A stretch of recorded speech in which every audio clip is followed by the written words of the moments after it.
सोचिए अगर भुवन बाम ने वाइन्स की जगह एजुकेशन चैनल खोला होता, ध्रुव राठी ने एजुकेशन की जगह टेक का चैनल खोला होता और टेक्निकल गुरुजी ने वाइन्स का चैनल बनाया होता। क्या लगता है आज ये लोग उतने सक्सेसफुल हो पाते जितना ये लोग आज है? ऑब्वियस आंसर है नहीं। लेकिन ये सारे आज दुनिया के सबसे बड़े क्रिएटर्स में काउंट होते हैं क्योंकि इन्होंने अपने लिए सही नीश चूज की थी। पर आप लोग पूरी तरह से कंफ्यूज है कि मैं क्या नीश चूज करूं, क्या ट्रेंडिंग नीश में जाऊं या फिर जहां पैसा ज्यादा मिल रहा है वहां पे जाऊं, या फिर मुझे जो आता है वो करूं, और अगर मुझे कुछ नहीं आता तो मैं क्या करूं? आज की वीडियो में मैं आपको यही बताने वाला हूं कि अपनी नीश किस तरह चूज करनी है जो कि आपको एक्चुअल में सक्सेसफुल बनाएगी। टेक्निकल गुरुजी गैजेट रिव्यू और भुवन बाम वाइन्स इसलिए बनाते हैं क्योंकि ये उनका पैशन है। जब ये लोग सक्सेसफुल नहीं थे तब से ये लोग इस फील्ड में काम कर रहे हैं। अब इससे पहले आप लोग ये कहे कि आपका कोई पैशन नहीं है, मैं आपको बता दूं आप गलत हो। हर इंसान का एक पैशन होता है, बस उसको ढूंढना आना चाहिए। सोचिए अगर आपके पास दुनिया का सारा पैसा होता, अनलिमिटेड टाइम होता और कोई रिस्पॉन्सिबिलिटी नहीं होती तो आप क्या करते? आपका जो भी आंसर है वही आपका रियल इंटरेस्ट है। और अगर आपके पास कोई आंसर नहीं है तो ये देखिए कि आप खाली टाइम में क्या करते हैं या फिर अपने डेली लाइफ में ऐसा कौन सा काम करते हैं जो सबसे ज्यादा टाइम कंज्यूम करता है। ये चीज मूवी देखना, वॉक पे जाना, ओवर थिंकिंग जैसी छोटी चीजें भी हो सकती है और यही चीजें आपके सक्सेस की चाबी भी हो सकती है। आज के टाइम पे हर चीज पे कंटेंट बनाया जा सकता है और उसे मोनेटाइज भी किया जा सकता है। अब आपका जो भी पैशन, इंटरेस्ट या हॉबी है आप उसकी एक लिस्ट बना लीजिए। अगर ये लिस्ट लंबी है तो कोई प्रॉब्लम की बात नहीं है, बल्कि और भी ज्यादा फायदा है। अब मैंने पैशन ढूंढने पे इतना फोकस क्यों किया है इसका आंसर मैं लास्ट में दूंगा। तब तक हम चलते हैं अगले पॉइंट पे। अब आपके पास कई सारी चीजें होंगी जिसमें आपका इंटरेस्ट है या फिर जिसकी आपको थोड़ी सी नॉलेज है, लेकिन हम इन सारी चीजों पे अपना चैनल नहीं बना सकते, इसलिए हम लोग इसे और ज्यादा नैरो डाउन करेंगे। आपको ये पता करना है कि जो आपका इंटरेस्ट है उसके लिए कोई मार्केट अवेलेबल है या नहीं, और अगर नहीं है तो किस तरह उसको क्रिएट किया जा सकता है। इजी लैंग्वेज में समझाऊं तो मान लीजिए आपका इंटरेस्ट मूवी देखने में है और आप अच्छे से जानते हैं कि आपके आसपास जितने लोग हैं आप उन सबसे ज्यादा मूवीज देखते हैं, तो आपको मूवी मार्केट को थोड़ा सा एक्सप्लोर करना है। आपको देखना है कि मूवी से रिलेटेड किस किस चीजों की डिमांड है और क्या चीजें ट्रेंडिंग पे चल रही है। फॉर एग्जाम्पल मूवी से related summaries, recommendations, reviews, reactions, इन सब चीजों की डिमांड है, तो आप इसमें से कुछ भी अपने इंटरेस्ट के अकॉर्डिंग चूज कर सकते हैं। और जिन चीजों की डिमांड नहीं है उनकी डिमांड बनाई जा सकती है। फॉर एग्जाम्पल अब मूवी रिलीज होते टाइम किसी को नहीं जानना कि मूवी में क्या गलतियां हैं, लेकिन किसी के अंदर अगर कमियां निकालने का टैलेंट है तो उसने उस चीज को यूज किया और कंटेंट बनाया जिसको लोगों ने कंज्यूम भी किया। अब ये तो आप तब कर सकते हैं जब आपके पास ऑलरेडी एक एग्जिस्टिंग मार्केट हो, लेकिन जब आपके पास ऐसा कुछ ना हो तो आप क्या करेंगे? आपको अपने कंटेंट के लिए एक सुटेबल मार्केट देखनी है जिसके साथ आप ब्लेंड कर सके लेकिन फिर भी आपकी यूनिकनेस बनी रहे। फॉर एग्जाम्पल मैंने कहा था कि ओवर थिंकिंग अगर किसी का पैशन है तो उस पर भी कंटेंट बनाया जा सकता है, और इसका एग्जाम्पल ये रहा। Dude, if I weigh 99 pounds and eat a pound of nachos, am I 1% nacho? What? If you drop soap on the floor, is the floor clean or is the soap dirty? Dude, what are you talking about? Apple made a car.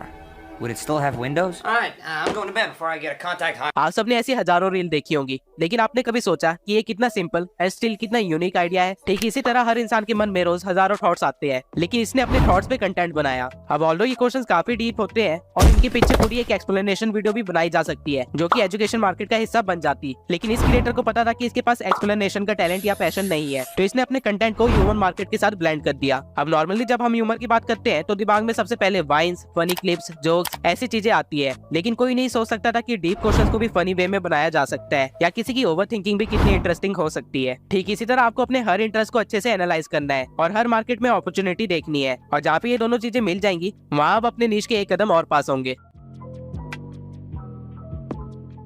अब हर चीज जिसकी market में demand है जरूरी नहीं कि उसकी value भी उतनी हो। नीश डिसाइड करते टाइम मनी हमेशा एक इंपॉर्टेंट फैक्टर रहेगा, लेकिन सिर्फ मनी के बेसिस पे अगर आप नीश डिसाइड करेंगे तो आपका फेल होना गारंटेड है। और रीजंस आपकी वीडियो नहीं होगी बल्कि आपका माइंड होगा, क्योंकि जो चीज आप सिर्फ पैसों के लिए करते हैं उसे आप एज ए जॉब करते हैं, और अगर आपने यूट्यूब को एज ए जॉब किया तो कभी ना कभी आप फ्रस्ट्रेट होकर इसे छोड़ने की कोशिश करेंगे या फिर नीश चेंज करते रह जाएंगे। यूट्यूब एक बिजनेस है ना कि जॉब, और बिजनेस हमेशा वही करना चाहिए जो आता हो, ना कि वो जो दिखने में अच्छा हो। यूट्यूब की हर नीश की वैल्यू अलग है, अगर मैं इनको सीक्वेंस में लगाऊं तो ये कुछ ऐसा बनेगा। अब मार्केट एनालिसिस के बाद आपको ये देखना है कि आप अपनी नीश से कितना जनरेट कर पाएंगे। अब आपको एक एग्जैक्ट नंबर तब तक पता नहीं चलेगा जब तक आपका चैनल मोनेटाइज नहीं हो जाता, लेकिन आप एक अप्रॉक्स लेके चल सकते हैं जहाँ पे आप इस लिस्ट की मदद से और स्पॉन्सरशिप को ऐड करके खुद की एक लिस्ट तैयार कर सकते हैं। फॉर एग्जाम्पल एनिमेशन नीश में व्यूज तो बहुत आते हैं लेकिन यूट्यूब से पैसे बहुत कम मिलते हैं, पर इसके स्पॉन्सरशिप में और कंटेंट क्रिएशन के वर्क में लाखों जनरेट किए जा सकते हैं। वहीं फाइनेंस में व्यूज तो कम आते हैं लेकिन यूट्यूब से पैसे बहुत ज्यादा मिलते हैं और स्पॉन्सरशिप भी बहुत ज्यादा मिलती है। और ठीक इसी तरह टेक नीश में व्यूज मॉडरेट होते हैं और पैसे भी ठीक ठाक मिलते हैं और स्पॉन्सरशिप कम मिलते हैं।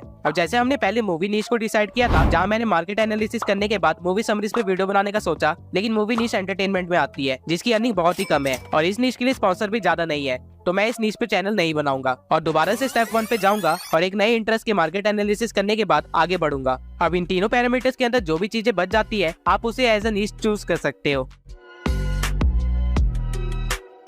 लेट्स अज्यूम आपने प्रीवियस सारे पॉइंट्स को फॉलो कर लिया और आपका कंक्लूजन निकला कि आप हेल्थ एंड फिटनेस से रिलेटेड चैनल खोलेंगे जहाँ पे आप एक्सरसाइजेस बताएंगे। लेकिन अब सोचिए कि क्या आप ये काम अगले 5 साल तक कर सकते हैं? क्या 5 साल बाद भी आप अपने ऑडियंस को कुछ यूनिक प्रोवाइड कर पाएंगे? बेसिकली हम 6 मसल्स को ट्रेन करते हैं। अगर आप 6 मसल्स के लिए 10 अलग अलग एक्सरसाइजेस भी बताएंगे, वो भी 10 अलग अलग वीडियोस में, और मान लेते हैं कि थोड़े चेंजेस करने के बाद आप इसे रिपीट भी कर लेते हैं, तो भी आप सिर्फ 120 वीडियोस ही बना पाएंगे, जो कि आप आराम से 1.5 साल के अंदर कवर कर लेंगे। फिर आप क्या करेंगे? क्योंकि दोबारा कंटेंट रिपीट करने के बाद चैनल डेड हो जाएगा। अब इस टाइम पे आपको अपने चैनल का नीश चेंज करके एक ब्लॉग चैनल बनाना पड़ जाएगा। और ठीक इसी तरह जहां आपने चैनल स्टार्ट करने के टाइम सोचा था कि सिर्फ 1-2 घंटे एक्सरसाइज करके रिकॉर्ड करके वीडियो डाल दूंगा, अब आपको पूरा दिन कैमरे के सामने रहना पड़ेगा। और हो सकता है कि ये चीज आपको लंबे टाइम तक पसंद ना आए, क्योंकि हम सब में से हर कोई इतना ज्यादा सोशल नहीं है। और वहीं दूसरी साइड जिसने मूवी समरी पे चैनल खोला होगा वो 10 साल बाद भी यूनिक वीडियोस डाल सकता है। तो फिटनेस में पैसे तो ज्यादा है, जो कि आप 2 साल तक अच्छे खासा अर्न भी करेंगे, लेकिन फिर कंगाल होने लग जाएंगे। वही एंटरटेनमेंट नीश वाला 2 साल बाद भी अपना वीडियो डालता रहेगा और अगले 8 साल और काम करेगा, जिसकी वजह से अगले 8 साल वो और भी ज्यादा अर्न करेगा जब आप कुछ नहीं कर रहे होंगे।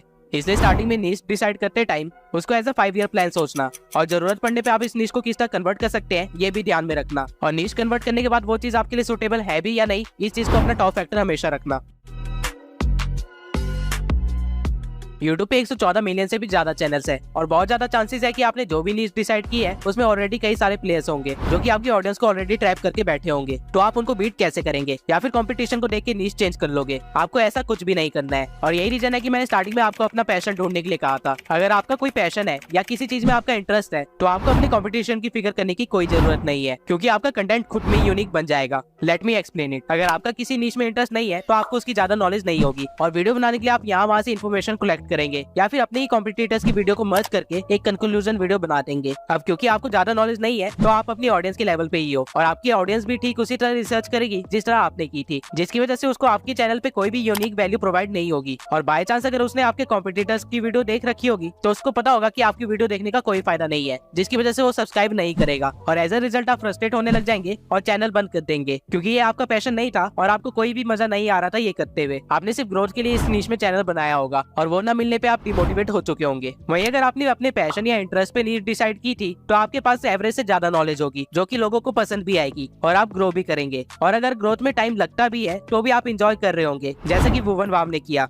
और इसका एक लाइव एग्जांपल आपके सामने मैं ही हूँ। मेरे से पहले ही मेरी नीश में कई सारे क्रिएटर्स हैं जो मिलियन सब्सक्राइबर्स के साथ बैठे हुए हैं और कई सारे क्रिएटर्स प्रेजेंट में मेरे से कई ज्यादा आगे हैं, लेकिन स्टिल आप लोग मेरी वीडियो देखते हैं क्योंकि मेरा इस नीश में इंटरेस्ट है और मेरे पास यूनिक वे है अपनी नॉलेज प्रोवाइड करने का। और इसके अलावा मुझे वीडियोस बनाने में मजा भी आता है, इसलिए अगर मुझे व्यूज कम भी आ रहे होते तब भी मैं इसी एक्साइटमेंट और वैल्यू के साथ वीडियो बना रहा होता। आपको कॉम्पिटिटर की फिक्र सिर्फ तब करनी चाहिए जब आप किसी को एक्जैक्टली कॉपी कर रहे हो। अगर आपका थोड़ा सा भी किसी कंटेंट में अपना स्टाइल है तो आपको कॉम्पिटिटर से कोई फर्क नहीं पड़ेगा। अब मैंने शॉर्ट टर्म से लेकर लॉन्ग टर्म तक वो सारे फैक्टर्स कवर कर लिए हैं जो आपको ध्यान में रखने चाहिए अपनी नीश डिसाइड करते टाइम। लेकिन स्टिल अगर आपको कंफ्यूजन है या आपको कोई सजेशन चाहिए तो आप मेरी इस वीडियो को देख सकते हैं, जिसमें मैंने 25 फेसलेस निशेस बताए हैं जो कि अच्छी खासी अर्निंग भी करते हैं। और इसी के साथ हमारी यूट्यूब सीरीज की पहली वीडियो कंप्लीट होती है। आगे और भी अमेजिंग वीडियोस आने वाली है जहाँ मैं टॉपिक सर्च करने से लेके एडिटिंग और मोनेटाइजेशन तक सारी चीजों को कवर करने वाला हूँ। तो बेल नोटिफिकेशन ऑन कर लेना ताकि आप कोई भी वीडियो स्किप ना